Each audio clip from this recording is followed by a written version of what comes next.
Now let's jump into incline plane.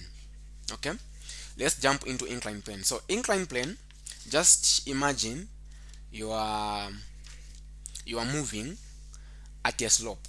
So that one we are going to consider it as an incline plane. Okay, so we want to show, the question is that a block of mass m is placed on an incline that makes an angle of theta with a horizontal. The block experiences kinetic friction as it slides downward.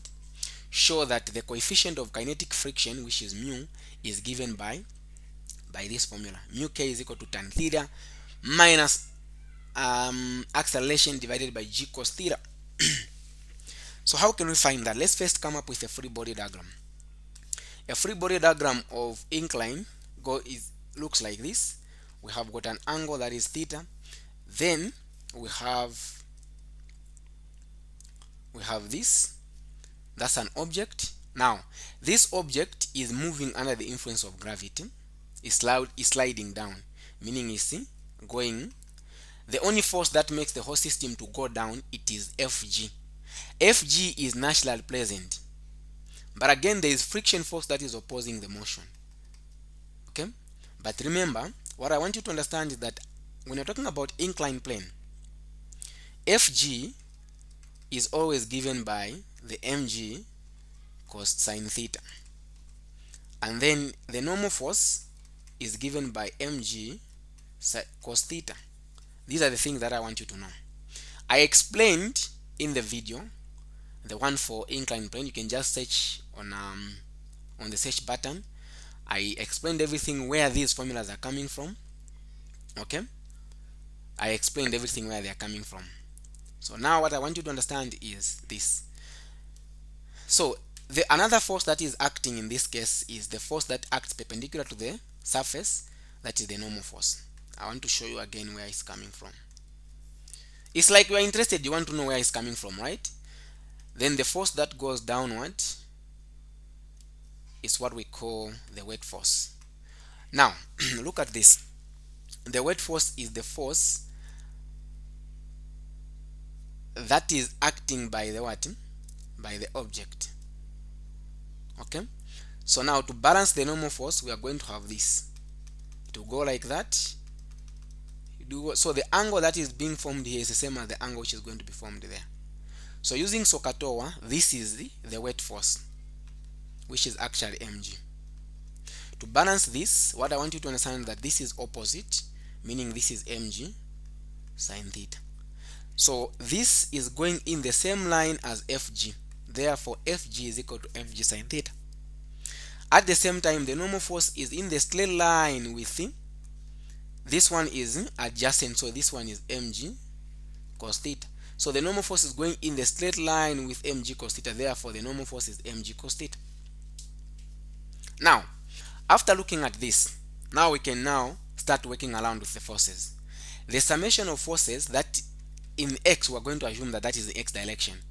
The force that is making the system to go down, that is Fg.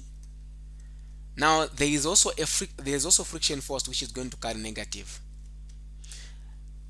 The summation of forces according to Newton's second law, it is replaced by mass times acceleration is equal to this one. Fg is mg sine theta.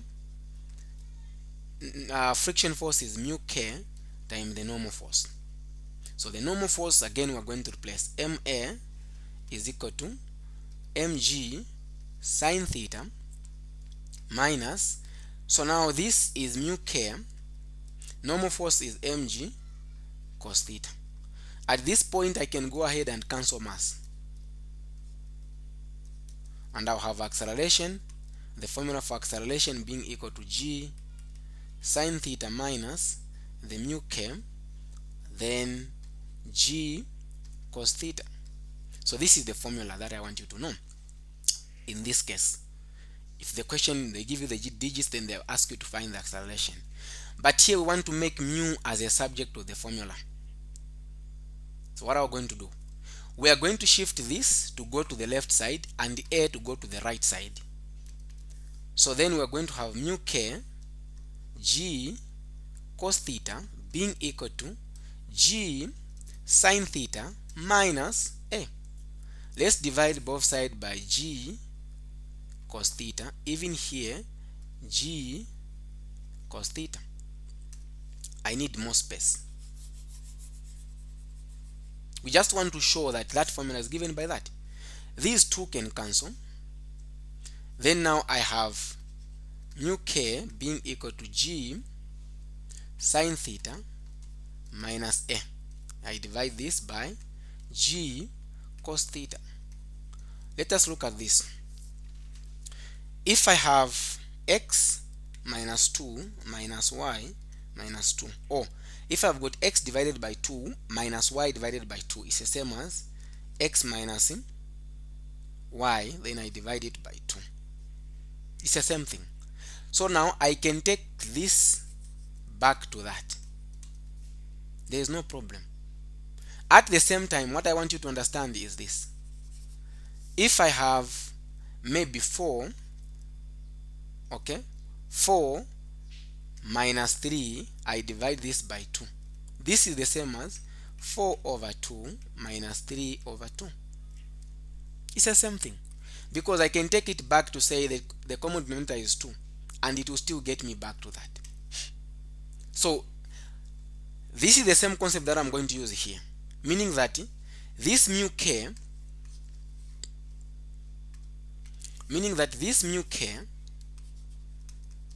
is given by g sine theta divided by g cos theta, then minus a divided by g cos theta. Now let's go back to trig. You guys, you understand trig to say tan theta, or before we even do that, I want you to understand that we have got mu k, g and g can go, and I have got sine theta divided by cos theta minus a divided by g cos theta. So you understand that tan theta is equal to sine theta divided by cos theta. So I'm going to replace where there is sine theta divided by cos theta with tan theta. So mu k is equal to tan theta minus a over g cos theta. This is as exactly as this, hence shown. So that's the basic idea behind incline when it comes for such type of question. Okay.